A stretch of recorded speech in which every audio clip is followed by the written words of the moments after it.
going to ask her what kind of patients, thank heaven they're so very few, these old Southern Confederate veterans are. The amount of patients we have in our hospital are very few in numbers to the amount that are in their quarters. And they are very cheerful, happy, lighthearted, and very willing to cooperate with us. And the ones back home need not worry about their dear ones here, for they're getting very good attention. Everything their heart desires is granted in every human possible way. And anyone who is here, their attendants all say that they wouldn't for the world have kept their dear ones at home for this here celebration because it is grand. This is supposed to be the final reunion of the blue and the gray. Personally, I don't believe it. These reunions are held, I believe, every 25 years.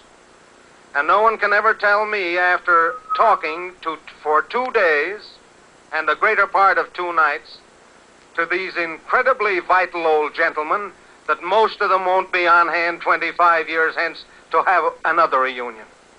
I don't mean by that there are not signs of physical loss of vitality. Their eyes may be a little dim, their voices may be a little cracked, their legs may be a little frail, but their wits are as keen as a razor.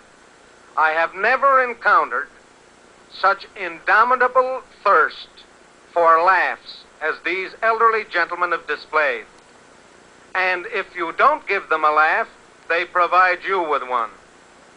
I was talking to a mere boy of 95, would come all the way from California.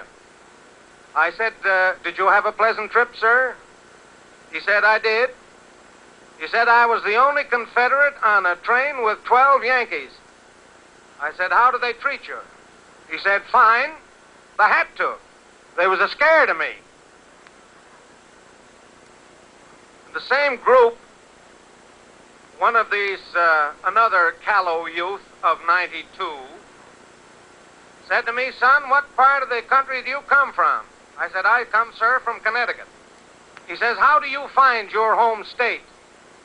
Why, I said, what do you mean? Well, he said, they tell me that unless the tide's out, you can't find the state of Connecticut. And learn that he is one of the remnants of the heroes who actually saw Pickett's charge and fought on this battlefield. Mr. Banzette, what was your regiment? The 57th New York? 57th New York. I company? Company I. And how many are now living who fought with you? I'm the only one. You're the only survivor. General Gillette, will you tell us in your own words your experiences during the celebrated Pickett charge at the Bloody Angle at the Battle of Gettysburg? Well, I belong to Davis Division, Davis Brigade, and we got about 10 feet up the slope. Then we had to turn.